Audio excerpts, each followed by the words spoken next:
prior to the appearance of Lord Chaitanya, the pastimes. So we'll start by reading those sections first before the actual birth of Chaitanya Mahaprabhu. So we'll split the reading between the three of us, perhaps. So over the next hour or so, we can maybe do like 25 minutes or so each.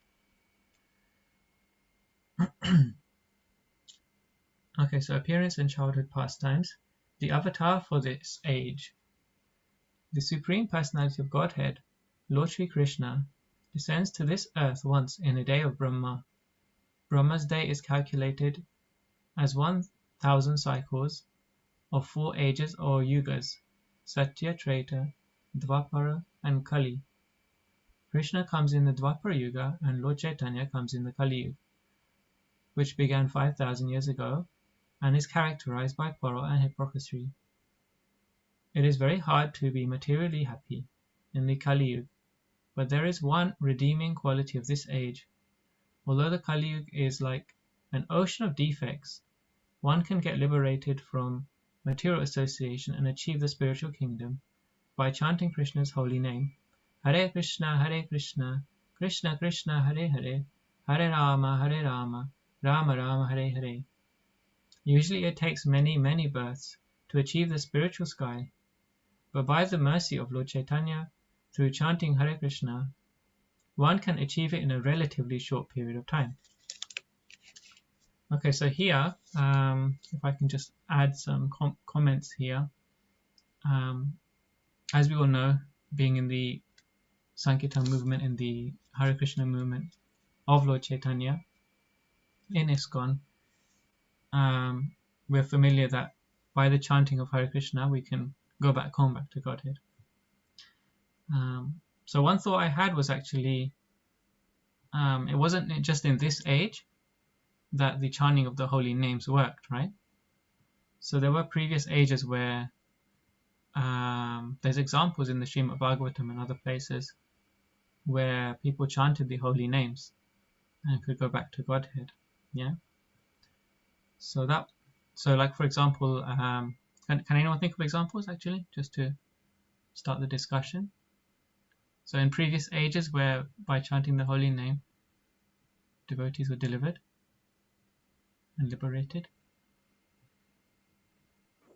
Maharaj, sorry. I think my sound is really low, so I just need to increase my volume. Say that again. Prahlad Maharaj. Prahlad Maharaj chanted the holy names, yeah? Yeah. Anyone else? The holy names are just surrendered to Krishna. Draupadi.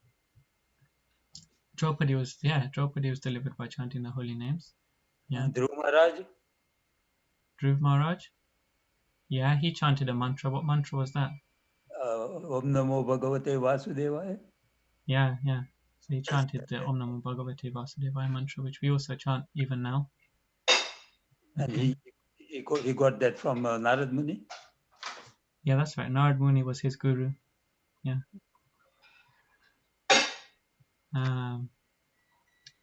And I was thinking of Ajamil as well, right?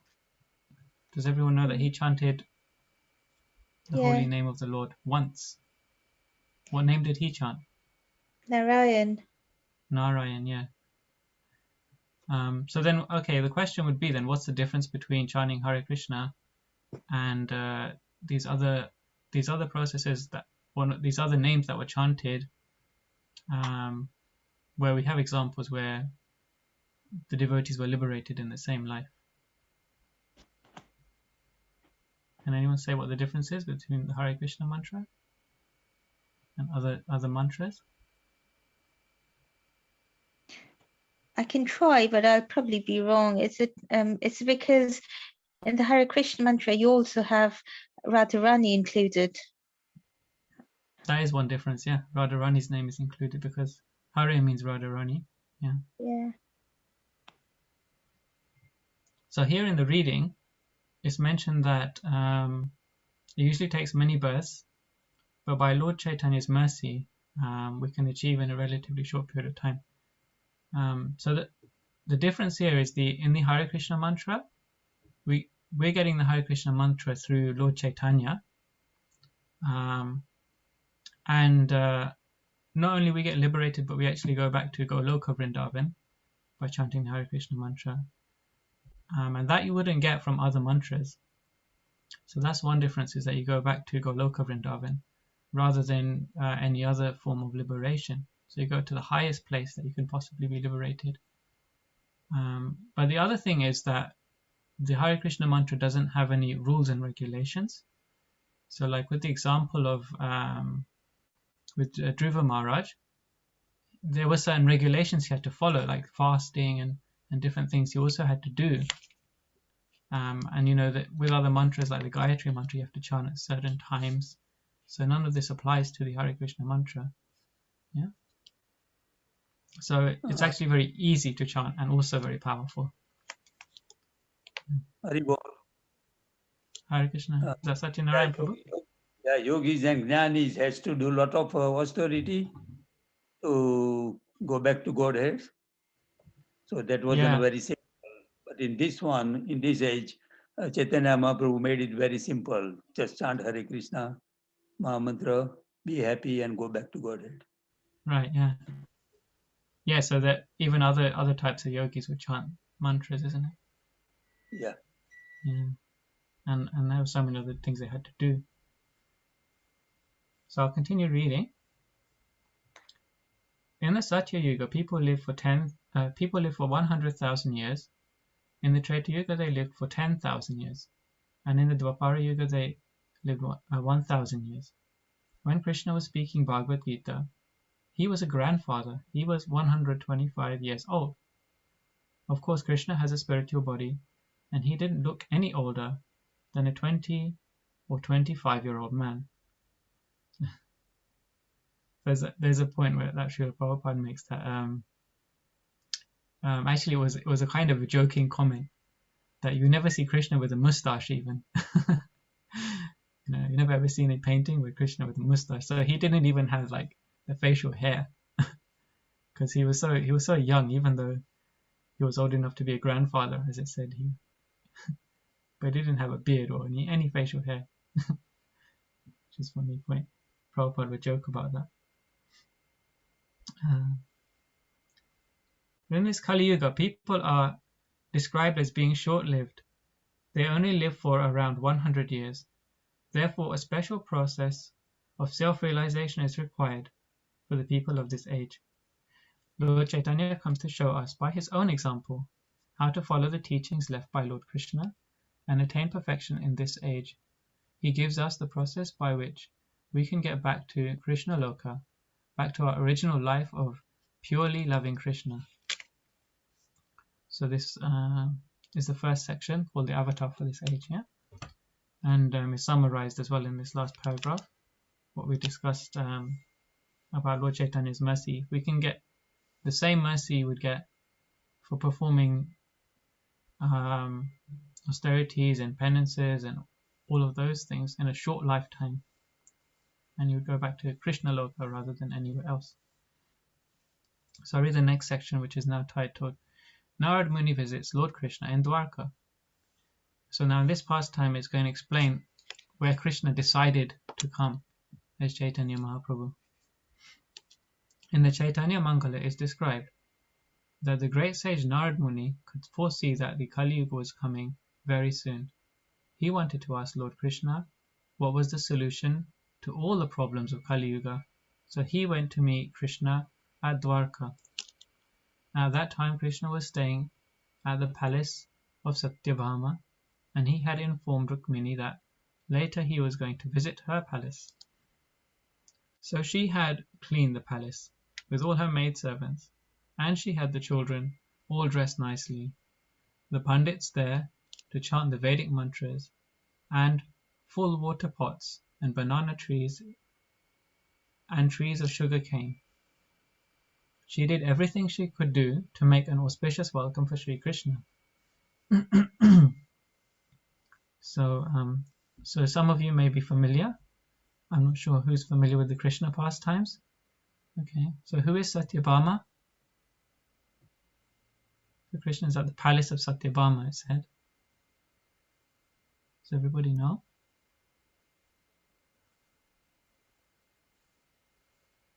Daughter of Satyabhama is, Satrajit, sorry? daughter of Satrajit and wife of Krishna. That's right, yeah.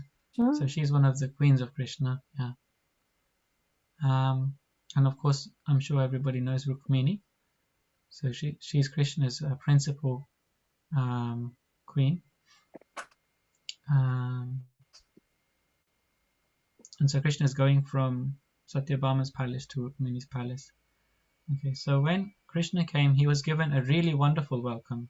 She sent her children to embrace their father, and then she took him inside into their inner quarters. She offered a special sitting place for Krishna, and then she began to do Pad Puja, bathing the lotus feet of Lord Krishna. Just then, Rukmini started to cry, and Krishna was amazed, thinking, why is she happy to see me? And at the same time, crying. Yeah. So she's come in, she's welcomed him, and Krishna has met the family and had all of the auspicious welcoming, and now she's taking him to her inner rooms, so probably like the bedrooms, and she's washing Krishna's feet, and actually not only washing his feet, but her tears are coming down as well onto his feet. So Krishna asked her, why are you crying? Did one of your servants argue back to you today? Did the children not listen to you? What is the reason you're crying? She looked at him and said, you really don't know why I am crying, do you? Radharani knows. She knows why I am crying. I am crying because you came to my house, but one day you will leave it. If you promise you'll never leave my house, I won't cry. So this is a really significant part of the story because of the separation that Rukmini feels from Krishna, isn't it? So this is actually why she's crying. Because that Krishna goes to another palace just for some time, she's feeling a lot of separation from him. And Krishna, being the Supreme Lord, he's self-satisfied. And so he can't understand the love that his devotees are feeling. Okay? Krishna consoled her. No, I'm not going to leave you. I'm not going to make you cry. Like this, he tried to pacify her. He brought her next to him and wiped the tears from her eyes. Meanwhile, Narad Muni came to the window. Krishna saw Narad and called out, Oh, Gurudev, Gurudev! Krishna was saved from the embarrassing situation with Rukmini Devi.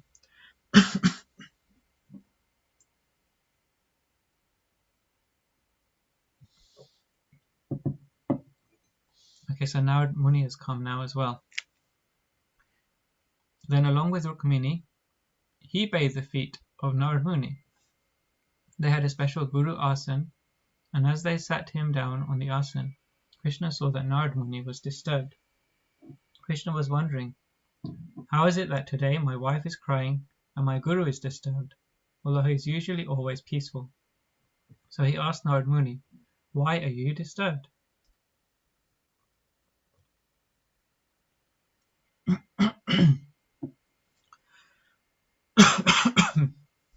Excuse me.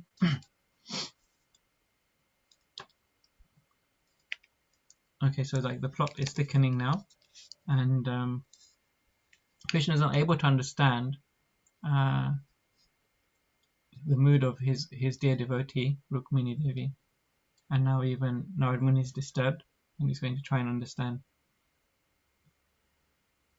Narad replied, I can see by the symptoms of the world that Kali Yuga is soon going to start. Just as when the sun is about to set, it becomes twilight. I can see that people are becoming more materialistic, more attached to the opposite sex. In this way, the symptoms of Kali Yuga are beginning, and that means your presence is fading. Soon you will leave this world and Kali Yuga will begin. So I want to know, what is your solution for the conditioned souls? How will they be delivered in Kali Yuga? I'm very concerned about the Kali Yuga souls. Okay, so Narad Muni's now revealed his mind to Krishna, and this is interesting because he's coming in the figure of a guru. So Krishna's received him in that way by washing his feet and giving him that respect that is given to a guru. But at the same time, Krishna is going to console him. So this is the nature of the Leela between Narad Muni and Krishna. Okay. So as I say, like if there's anyone who wants to comment or ask questions, feel free to join in, take part. Be nice to hear from you all as well. I've got a question, Prabhuji. Sure. So all the wives of Krishna, are they expansions of Radharani? It said that the wives of Krishna, there's 16,108 wives Krishna has. Yeah. And there are 8 principal wives that Krishna has, just like there are 8 principal gopis. Mm-hmm. Yeah. Yeah. Now, the main wives, they are expansions of Rukmini Devi. Yeah, because they're in a different Leela, they're in a different they have a different kind of love for Krishna than what the love of the gopis have. Yeah. Mm-hmm. So they have what's called the gopis have a parakya bhava, which means they're not actually married to Krishna, and the queens of Dwarka, they have what's called Swarakya, I believe it's called Swarakya, where they actually have a legal relationship with Krishna. They were wedded to Krishna. So they're all expansions of Rukmini Devi. Okay. Yeah. Yeah. Thank you. Even in that category, there are the wives of Krishna who are his eternal associates, and then Krishna also saves so many princesses from Banasura and who was it?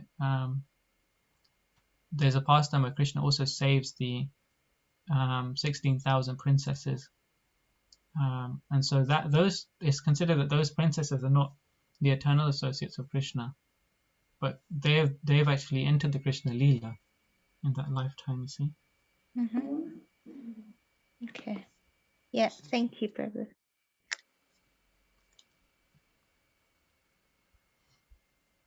So when we say also the expansions of either Radharani or Rukmini, then it doesn't mean that they're not individual souls themselves. They also have their own individuality. Yeah. But they just come from that Hladini Shakti, which is the Shakti, Krishna's pleasure potency. They actually come from that potency. That's what it means. They're expansions. Okay. Thank you. All right, so I'll continue. So then Lord Krishna was considering how Rukmini Devi was saying that only Radharani knows what she is feeling, and how Narad Muni was so concerned about the deliverance of the conditioned souls of Kali Yuga. Krishna thought and said, I will come again in Kali Yuga, and I will take the mood and color of Radharani. I will have a golden form, Gauranga. So Krishna predicted that he would come again as Gauranga in the Kali Yuga, and he instructed Narad Muni, you tell all the Devas to incarnate in Bengal, and in this way we will flood the world with the Harinam Sankirtan. Okay, so what's interesting in this section is that Krishna does this often in his pastimes. He will achieve multiple goals through one activity. And so this is what Krishna is doing here. He's got this situation in front of him, 2 situations, and he's got one solution for the both of them. Yeah. So Narad Muni is asking how to deliver the souls of Kali Yuga, and Rukmini is saying that you won't understand what we feel and what Radharani feels. So this is why Krishna comes as Chaitanya Mahaprabhu. It's actually revealed in this section we've read. So he comes to experience the mood of Radharani, and at the same time in doing so, he delivers the conditioned souls and solves Narad Muni's problem too. Okay.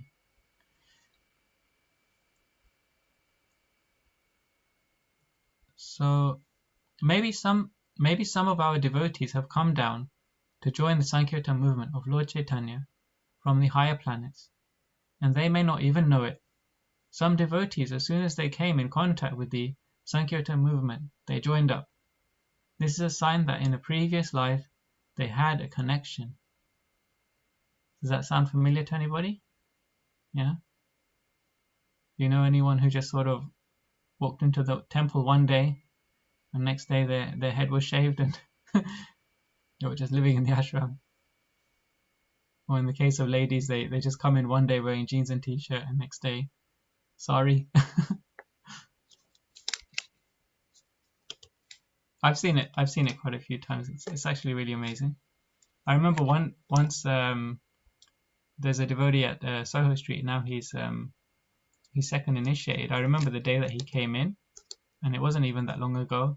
He came in and he was wearing like all these leathers, and he had like a mohawk, and he just there was a festival on the street, and he came in, and he had prasadam, and he participated in the Sunday program, and then before I knew it, he was like wearing saffron clothes, and now he's still serving. It's amazing.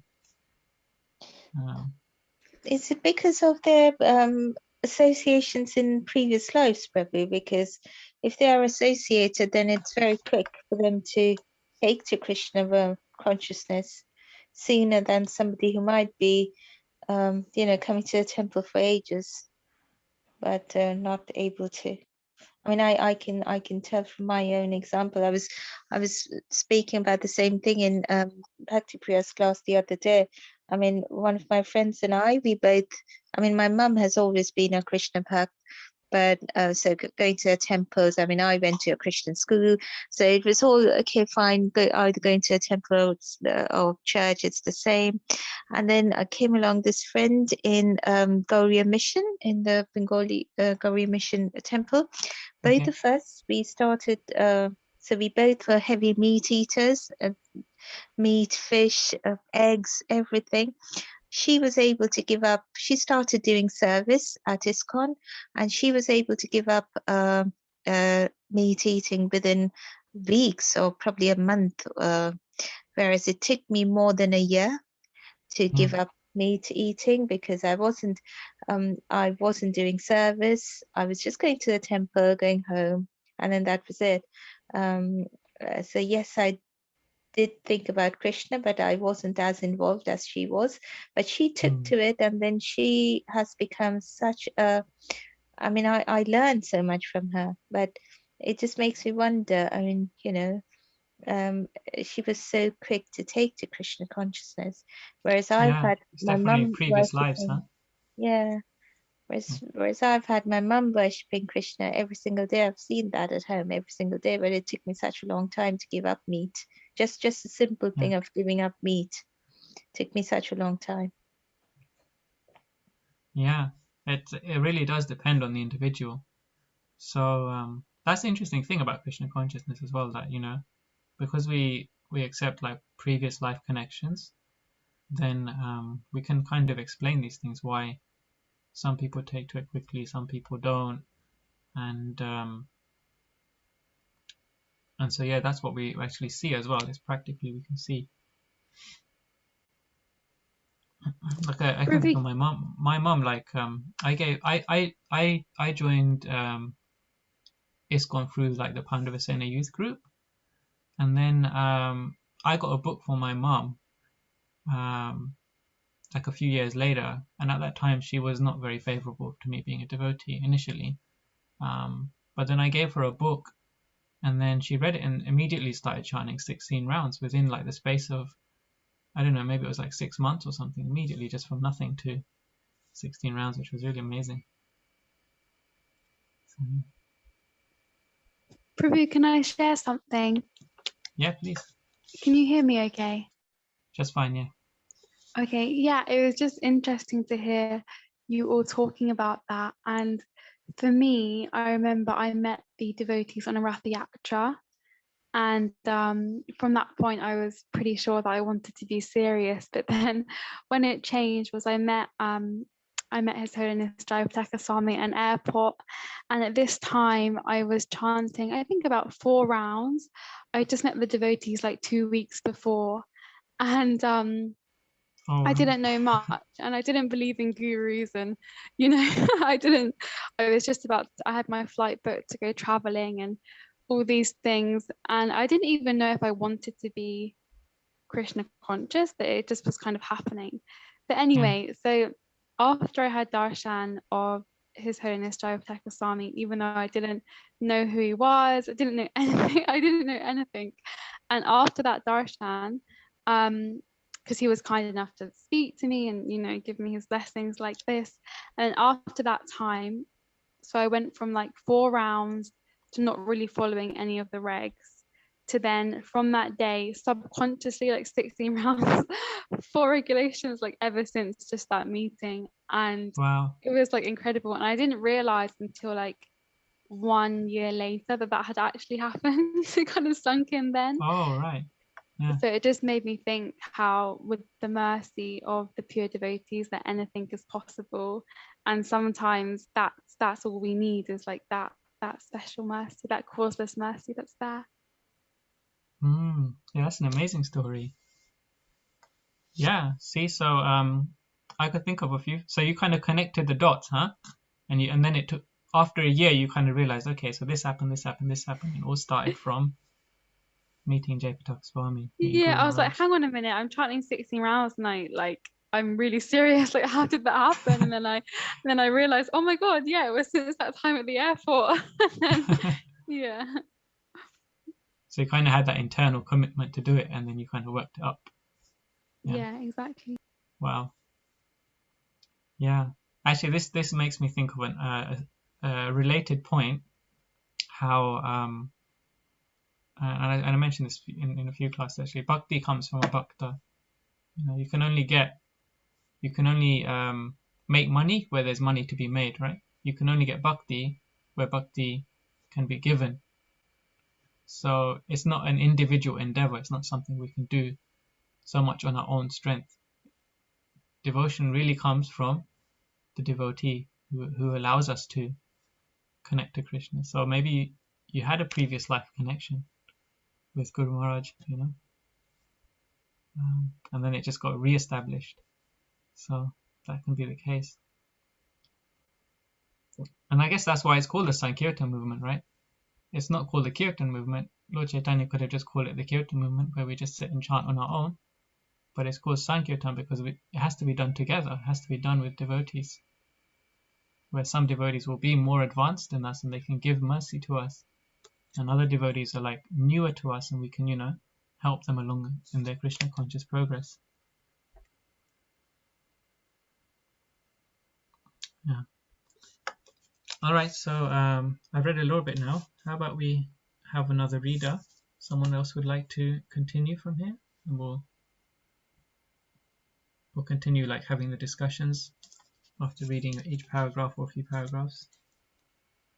Kishori or Denisha, would you like to read next? Also, I'd just like to say it'd be great to see some more faces if possible. Don't be shy. I'm happy to read, Prabhu, but I think you did it so nicely by facilitating the discussions, and you highlighted such nice points. No problem. I mean, like, you don't have to feel that you have to comment on everything, but we can do that together. Lanisha reads very nicely as well. As you'll see. I'm really sorry, Prabhu, but I don't have the book today. Oh, really? Okay, no problem. So next time. So by the way, the meeting's going to be happening on Thursdays and Saturdays. Yeah. So if you do want to participate again, then that will be next Thursday. Will be the next one. So you got a few days to find it. And as I said at the beginning, I don't know how many of you heard me, or if you joined a little later. I'm going to try and arrange for, if anyone wants a copy of this book, Gauranga, I can try and arrange for one to be sent to you. It's a wonderful book. It's the narration of the pastime rather than so much of the philosophy which you get in the, or you already get in the Chaitanya Charitamrita. This is the pastimes taken from several of the biographies of Chaitanya Mahaprabhu. Kishori, would you like to read then? Yeah, sure. If you want to stop me at any point to discuss something, then please just do that. Sure, no problem. And that's open to everybody as well, of course. So if anyone wants to ask questions or comment, please do. Yeah. Yeah. Perfect. Okay, over to you. Okay, and you let me know when to stop. Yeah, sure. Okay. So Narada Muni went to different planets to invite the people to come down and join Krishna's incarnation. Not able to hear you right now. It's a little bit quiet. Oh, is this better? It just went really quiet. Yeah, that's better. Okay, I'll hold it up. Sure. Okay. So Narada Muni went to different planets to invite the people to come down and join Krishna's incarnation as Chaitanya Mahaprabhu. Then he went to Jagannath, Baladev, and Subhadra and they advised him that he should go to Brahmaloka. From Brahmaloka, Lord Brahma came as Haridas Thakur. Then Narada went to the Svetadvipa in Goloka Vrindavan, where he saw Lord Chaitanya being bathed by the queens of Dwarka and the gopis of Vrindavan. He paid his obeisances, and Lord Chaitanya was surprised to see Narada Muni coming from the universe of the four-headed Brahma. Okay, so I'll just add something here. Yeah. So these pastimes we won't find in the Chaitanya Charitamrita, which Prabhupada has given us. These are actually from the Chaitanya Bhagavat, which is this book here. I don't know if you can see it well enough. So, so this is one that's been written by Vrindavan Das Thakur. Yeah, and Vrindavan Das Thakur, he was Vyasadeva in his previous life. So he incarnated as Vrindavan Das Thakur, Vyasadeva incarnated to give us the Chaitanya Bhagavat. So these pastimes are coming from there. So they're so we can understand from that they're not stories. They're actually relating reality in the spiritual world. The Lord Chaitanya, he's being bathed by the queens of Dwarka. So it seems like quite an esoteric thing, isn't it? That these two different pastimes are coming together. And so Jayapataka Swami has given us also that background as to how that can be, because of the initial question started by, or the initial concern started by Rukmini. Yeah. So Prabhu, I'm a bit confused here because with Krishna is telling Rukmini and Narada Muni that he will come down as Lord Chaitanya. Yeah. And then we're going on to talk about, so at this point I'm assuming Narada Muni is going to recruit the different demigods to come down. Yeah. And in that last paragraph, so how then Narada went to Svetadvipa in Goloka Vrindavan, where he saw Lord Chaitanya being bathed. So Lord Chaitanya, my understanding then, is eternally manifested. Yes, that's right. Is that your question? If he's eternally manifested, yes. Yeah. And I'm just a bit confused because he's saying he's going to come down as Lord Chaitanya, and then Narada Muni's going and then seeing Lord Chaitanya. Yeah, so there's a few things there. So so he asked Krishna a question, right? How is everyone in Kali Yuga going to be delivered? And then Krishna sent him on a mission, like go and do all this now. You know, it's kind of like when you ask your guru a question, they give you an instruction. So that's kind of what's happened. And so Narad Muni is going around making all these arrangements since he asked about it. Okay. So he's got this service now on his hands. And it seems like he's coming back now to report what's happening. Because Lord Chaitanya, just like all the avatars, just like Varahadev, just like Narasimhadev, they all have their eternal planets. So Nitya Navadvip, or as it said here, Svetadvip, is next to Goloka Vrindavan, you know, in the spiritual world. So Lord Chaitanya has his planet in the spiritual world. And that's been existing before he descended here to perform his pastimes. It's always been, the Sankirtan movement is an eternal movement. So we just get a glimpse of it when Chaitanya Mahaprabhu manifests it in this world in Kali Yuga. So Narad Muni is going back to that place where the original pastime is happening in the spiritual world. Is that more clear? Yes, thank you. Yeah. Okay, So do you want to continue? Yeah. Narada said, I am concerned that you are leaving the earth planet as Krishna and the Kali Yuga will begin. In this way, he asked Lord Chaitanya what he would do to save the people of Kali Yuga. So Lord Chaitanya told all the gopis and ranis, I am going to go into the four-headed Brahmanda to spread love of Godhead freely to everyone. Who wants to come with me? Everyone wanted to come. Everybody wanted to come. Great. Lord Chaitanya said that he would preach all over India and he would send his Senapati Bhakta, commander-in-chief devotee, who would go and deliver all others.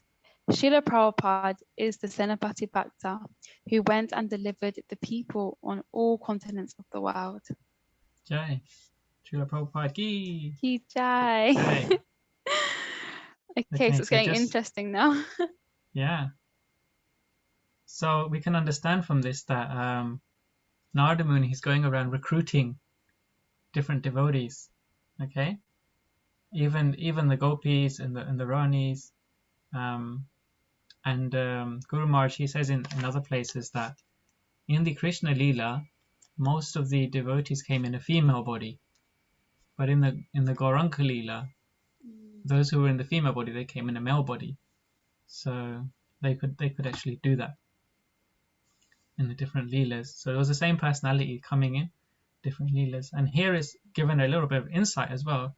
And it actually says in the Chaitanya Bhagavat, there's a prediction that Srila Prabhupada would come. So this is very significant.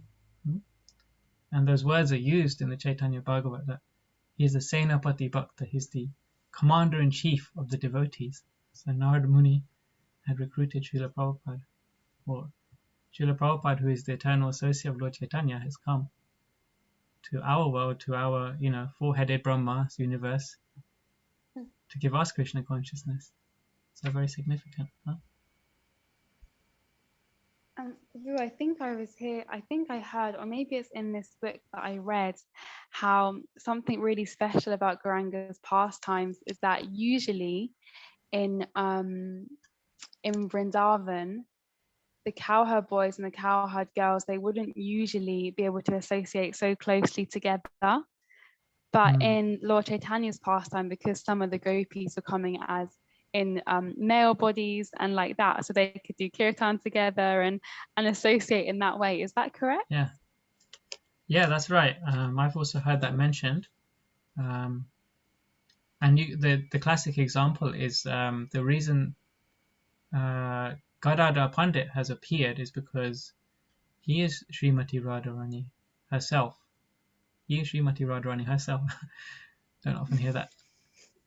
So that's because she wanted to be with Krishna all the time. And so she had to take a male form so that she could be with Gauranga all the time. Because otherwise it wasn't possible as Radharani and Krishna. So that's definitely the case in so many examples as well. So like the principal associates of Lord Chaitanya in Jagannath Puri, they were Swarup Damodar and Govinda. They were like assistants, his sannyas servants or assistants. So they were also gopis. So they could be with him all day long. So why is it, Prabhu, that Lord Chaitanya did not encourage women followers anywhere near him? Why did he not encourage women followers? So because he was, because he's the Supreme Personality of Godhead, as Krishna, he was the supreme enjoyer. Yeah. Yeah. So therefore, his whole pastime, his whole existence is all about enjoying, relishing all of the rasas. Yeah.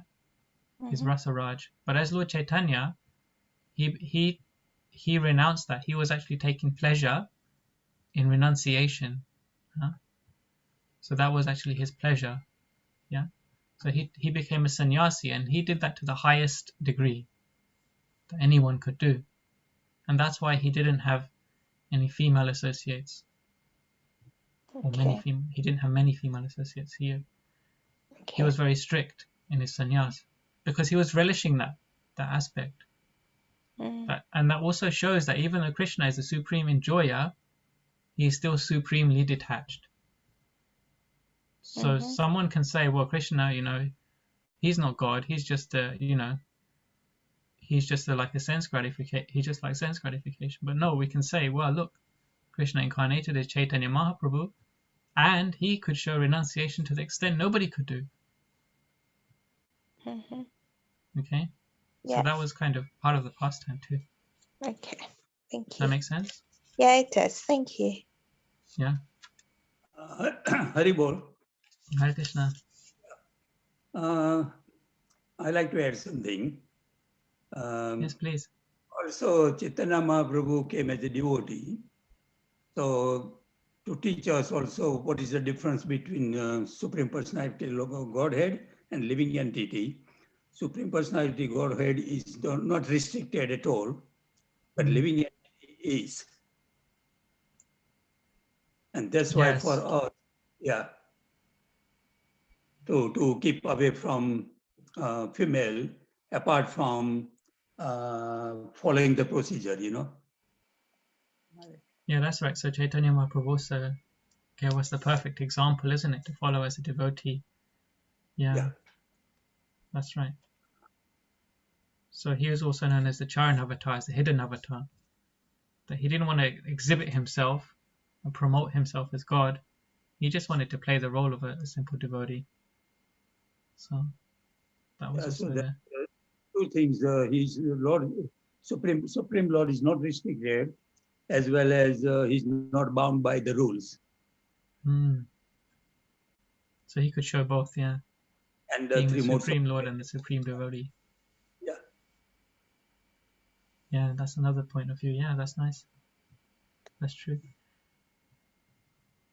Okay. So we could continue reading. Kishore, would you like to continue? Okay, sure. So Radharani came as Gadadhar, Narada as Shivas, and Satyabhama came as Jagannatha Pandit. Some devotees came from the spiritual world and some joined from the earth planets. Some came from the heavenly planets. Priyashpati was Sarvabhauma Bhattacharya, and Parvata Muni was Vidya Vashtapati. In this way, different devotees came from all over the universe and from the spiritual world. Okay. Then Lord Chaitanya also asked Narada Muni to beg Balaram to come. So Narada Muni went to see the transcendental form of Balaram. He paid his obeisances, told him Lord Chaitanya was coming, and invited him to come. Then Lord Balaram decided to appear in Ekachakra with his associates, the cowherd boys from Vrindavan. In this incarnation, Balaram is known as Nitai. If you go to Nityananda's birthplace in Ekachakra, you have to say Nitai Gaur. If you say Gaura Nitai, they get very offended. You must say Nitai first. By Nitai's mercy, you get Gaura's mercy. It's a nice little addition there, isn't it? Yeah. Well, the difference between Nitai Gaur and Gaura Nitai. Yeah. Has anyone been to Ekachakra before? I've been, Prabhu. You've been? Yeah. I also went. I've been twice. Yeah. So very fortunate to go there. Nice place. Yeah, we have been as well. Okay. Yeah. Even after the new temple was built. Oh, after the new temple? Okay. Before as well, a few times, and after new one then. Right. Yeah, I haven't seen that temple yet, the new one. We managed in 2019 when we went last year. I see. It must have been open in 2018, I'm guessing, or 17? Yeah. 18. Yeah. Yeah. Wonderful.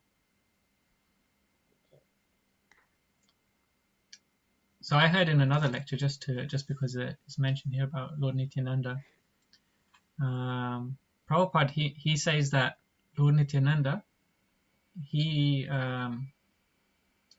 was explaining the paintings which his BBT artist had done. He was explaining it to completely like a non-devotee, just a person, a guest who was interested in Krishna consciousness, and Prabhupada was telling him Chaitanya Leela.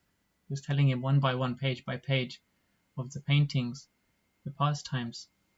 So Prabhupada just went straight into the deep end with this person. It was really interesting talk. And so he was explaining to this guest that that Lord Balaram is Krishna's brother. He's like his real brother. But when Lord Nityananda's born, he's born in a different family. And then Lord Chaitanya is born in a different family. But still they're brothers. When they come together, they unite. They're actually like brothers.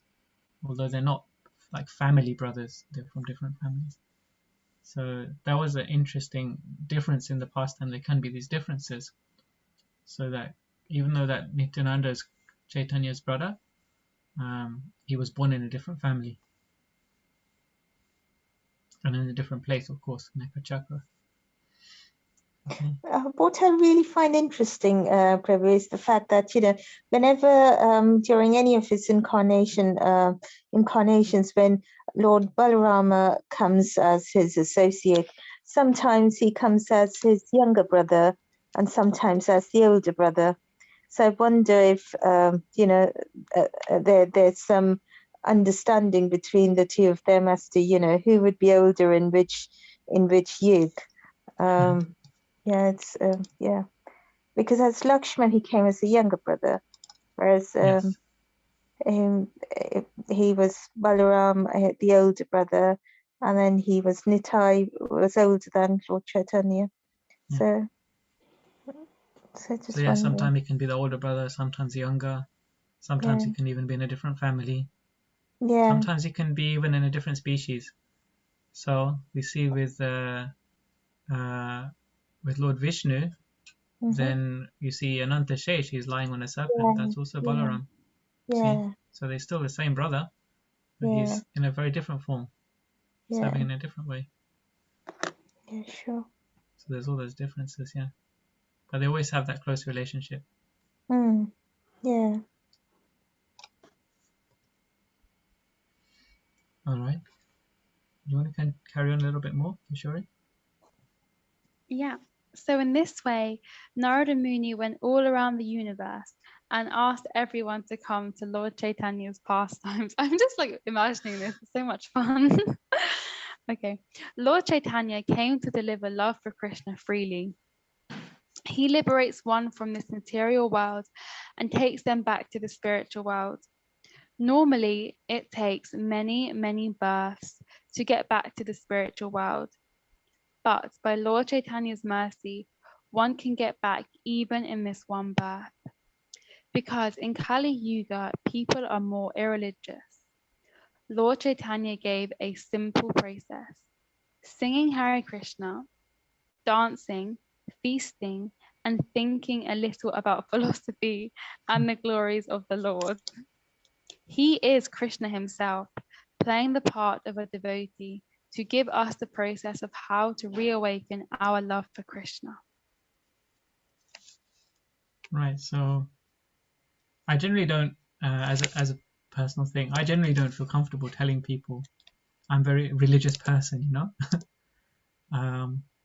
But if it comes about, that I have to explain certain things, like diet or whatever it is, it's very easy to explain Krishna consciousness, isn't it? As it's told here, right? People say, "What's your religion?" What do you say in response? You can just use this. This is really amazing. You just tell people, my religion is to dance and chant and feast.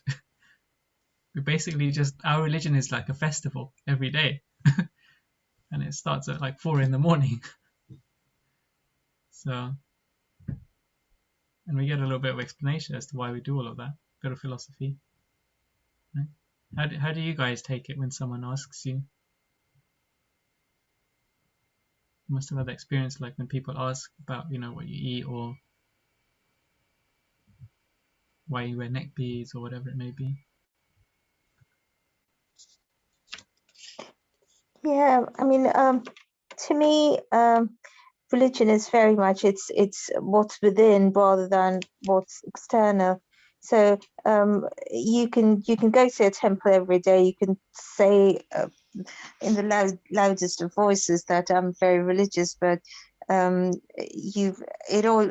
all comes down to bhakti, as you were talking about the other day.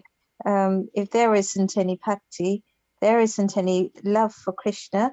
You can do millions of external things. You would still not get. You would still not be religious in the real sense of the word. That's an So point. I don't remember saying that, but thanks for sharing. No, I was. You were being taught about bhakti. I don't know. Then in one of the other classes there, but yes, it does boil down to how much you really love Krishna, and you can love Krishna. It's all very internal. So externally, I mean, so even I, very much like you, I don't feel like telling people I'm religious or I do this or I do that. So it's a very personal thing to me. It's between me and Krishna, and Krishna knows how much I love him, or I'm not able to love him yet. So that's something which I'm aspiring to develop, to grow real bhakti for Krishna. Yeah, that is very independent. I mean, individual thing. Yeah, like you say. Yeah. Anyone else like to comment? Yeah, I sometimes use the example of the difference between what's a ritual and what's spiritual. See, the word is almost the same.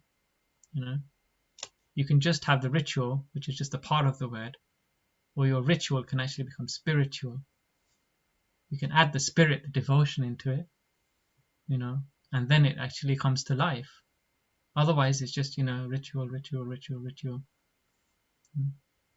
So that devotion is what makes the ritual spiritual. So it brings it to life. So chanting is not a ritual as such. It's actually a relationship with Krishna.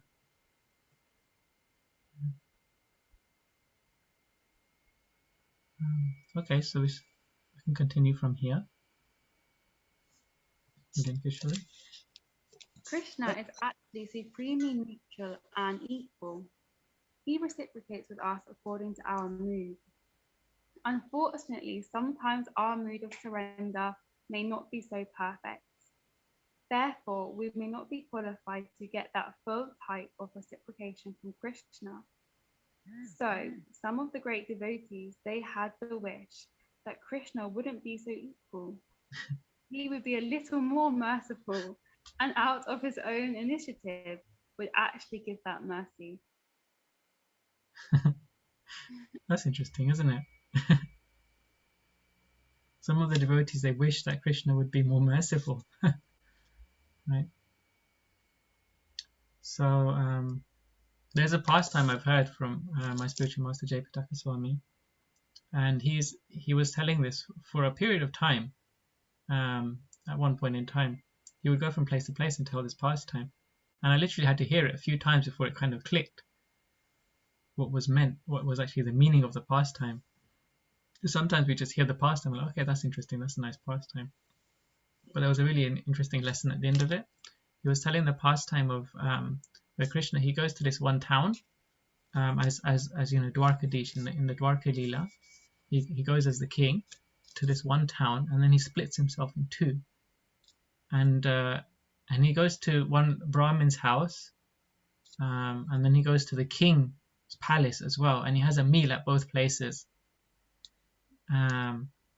And so this is how Krishna was reciprocating with each one of them, because the prince, the Brahmin, he gave like very simple facilities for Krishna to come and have a meal. He sat on the floor on a mat, and you know, he ate from a paper plate.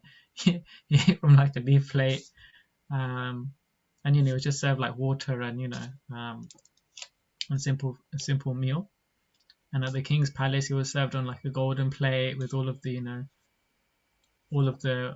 the full royal banquet, But actually, then it came to the meaning of the pastime was that Krishna was reciprocating with both the devotees equally, and he gave as much love to the Brahmin as he gave to the king. So in that way, Krishna is equal to everyone. So that was a really interesting pastime, how it was depicted. Krishna is equal to everyone. But here if we want actually Krishna to be more merciful to us, then we should worship Gauranga Mahaprabhu. That's the solution.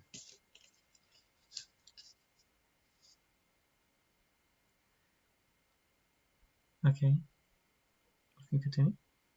Krishna is obliged to be impartial in his form as the Supreme Personality of Godhead. However, Lord Chaitanya is taking on the color and mood of Radharani, the topmost devotee.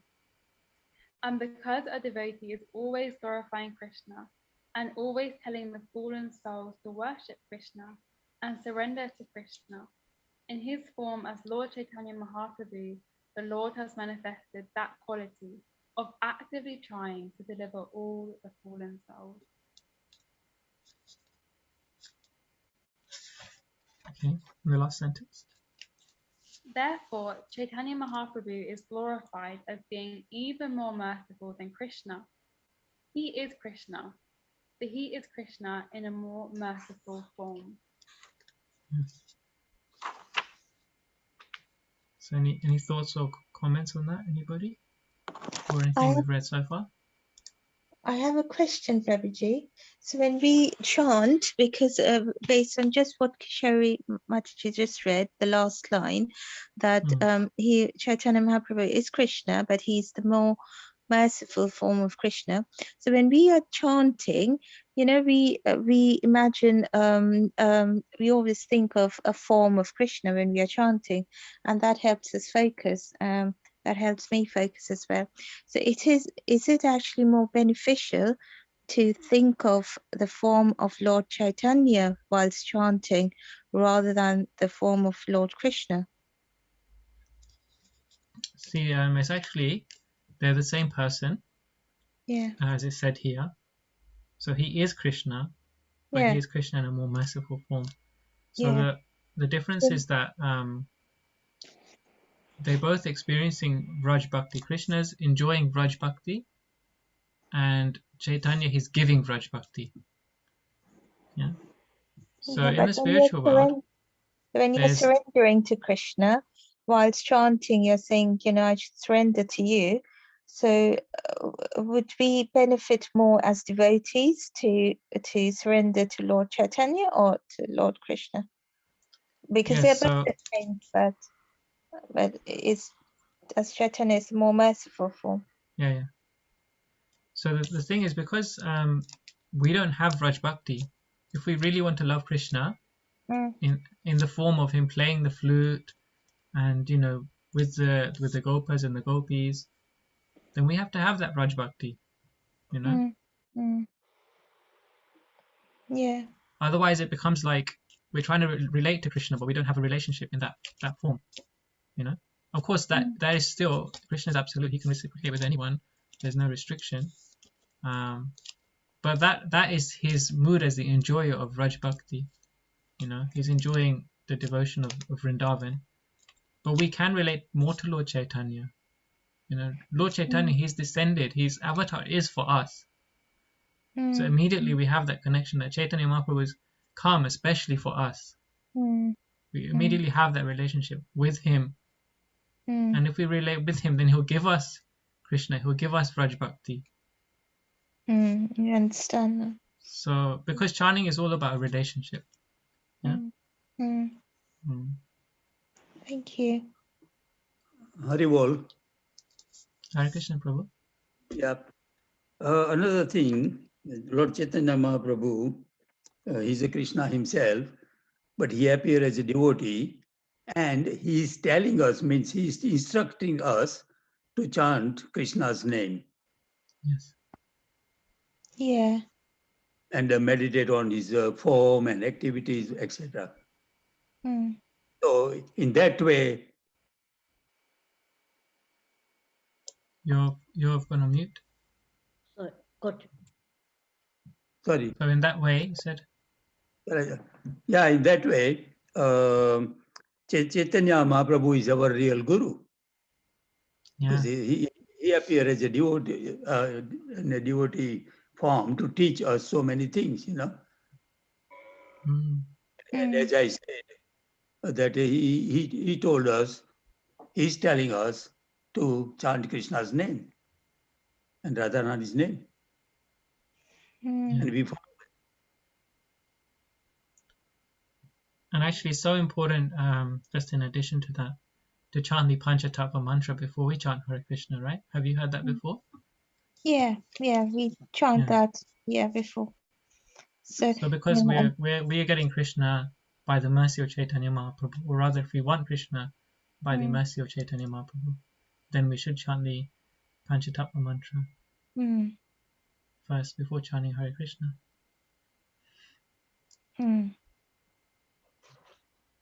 Thank you. And then by the mercy of Chaitanya, that's how by the mercy of Chaitanya Mahaprabhu we get Krishna. Yeah. I mean, by the mercy of the Panchtattvas, we are able to, the chanting becomes even better, doesn't it? Right. It becomes offenseless. Yeah. Okay. Because we can commit so many offenses to the holy name. But if we chant the Panchatattva mantra, all those offenses are overlooked because of the mercy of Chaitanya Mahaprabhu. Because of the mercy of the Panchatattva. Thank you. Haribol. Hare Krishna. Yeah, also Panchatattva, we chant Panchatattva mantra before we chant Mahamantra. Because another reason is because Panchatattva, by chanting Panchatattva mantra, Panchatattva helping us to chant Mahamantra qualitatively. Yeah. Probably not straight away, but gradually. Okay. Yes, because in the beginning we don't have any taste for chanting. We actually don't have any taste, you know. But I'm sure we've all had that experience where sometimes it's just really relishable. Even in the early days, we think, wow, this is amazing, you know. Chaitanya Mahaprabhu, he gives us the taste first. By Jayapataka Swami, I've heard him say that Chaitanya Mahaprabhu, he gives you the dessert first. He gives you the sweet first. It's like when you have a meal and you have, you know, there's the starters, the main, and so on. There's so many items, and then you have the dessert last, right? That's Krishna's process, gradual surrender. But Chaitanya Mahaprabhu, he gives you the mercy first. As Kishori mentioned, she joined because she went to a Rath Yatra festival, so you get a taste of Krishna Bhakti, and then you have to train up to get that taste consistently by consistently chanting. So I don't know whether this reason or not, but in India, people have a sweet or like mostly halwa in their meal, right? And they eat halwa first and then eat other things. Yeah. I think especially in Gujarat, first, then chapati and then rice. It's a total. I had that. Yeah. Yeah, especially in Gujarat, they're not very consistent in that way. They just have the dessert, you know, they just go straight in. And in Bengal, there is actually many parts of the meal. There's like they try and have all six rasas, all six tastes in the meal, and then, you know, the dessert's last. And then even in the dessert, there's so many different sweets, and then you start with the kind of mild sweet, and then you get to the sweeter sweet. Yeah. And that's how it's all served, isn't it? Yeah. Yeah. We can't exist without sweets in Bengal. That's going to become a whole different topic. Yeah. Also, sorry, Hare Krishna. Sorry, Hare even Sistakam prayers, Mahaprabhu wrote it, Chaitanya Mahaprabhu wrote it for us, eight verses. That is all Mahamantra. Because recently Chandramali Maharaj was doing with that, and he said, if your mind is disturbed and all that, you should read chant Sistakam prayers first, even just one verse or all of it before starting your chanting. and Sistakam prayers like is in Brock, that text 1 is Hare Krishna. Then the second one is again Hare Krishna, second part. Third one is Krishna Krishna. The fourth one is Hare Hare. Then text 5 is Hare Rama. Text 6 is Hare Rama. Text 7 is Rama Rama. And the 8th is Hare Hare. So his whole is Mahamantra. It relates to Mahamantra. Mahamantra. It relates to Mahamantra. He really went in details for quite a few times, like 2 days on one text, and really, it's really interesting to know. Yeah, indeed, that's very deep, that prayer there. Yeah, it's all about how to chant that. That prayer is all about how to chant. That's actually the mood of chanting, isn't it? Yeah. So I hope that brings some different angles of vision to your question, Panchali. Yeah, it does. I mean, and that's very interesting to know, Mataji, that the chanting becomes more meaningful and more relishing if we chant the Sri Shastakam first.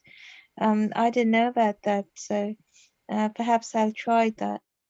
Yeah, I've tried and it has helped me really. Okay. That mode of chanting. Okay, I'll try that then. Yeah. I still gets this disturbed. I just chant one of the texts.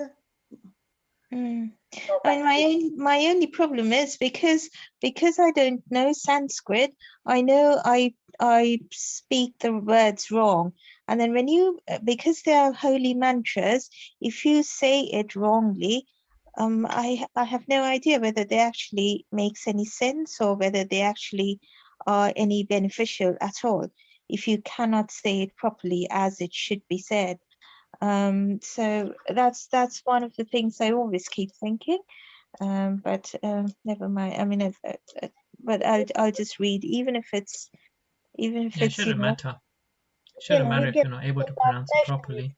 Feel like that. Haribol. Yeah. Yes, Haribol. As long as you try your best. Yeah. Yeah, and still it's beneficial. Okay. Okay. Because everyone is not as expert. We are all individual. And Krishna doesn't see the result. Krishna sees your effort. You know, how much effort you make. Yeah. Okay. No, that's good to know. Thank you, Prabhu and Mataji.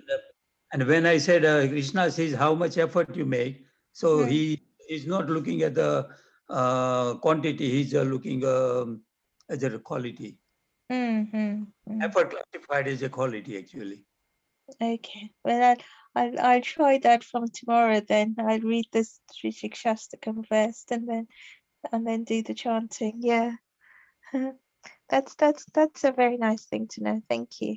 And yeah, and it's also motivated me to, thank you, Prabhuji. Yeah, it's motivated me to just say the words rather than, because I'm so conscious when saying the Sanskrit words, because I know I pronounce them wrongly. So it is the endeavor, as you rightly said. Krishna notices the endeavor. It helps to hear it as well. If you hear it regularly, yeah, then you'll also be able to chant it because you'll hear the pronunciation. You can hear recordings of it being chanted. Yeah. I'm just conscious we're up to time now. It's 9 o'clock. Yeah. So we're going to wrap up.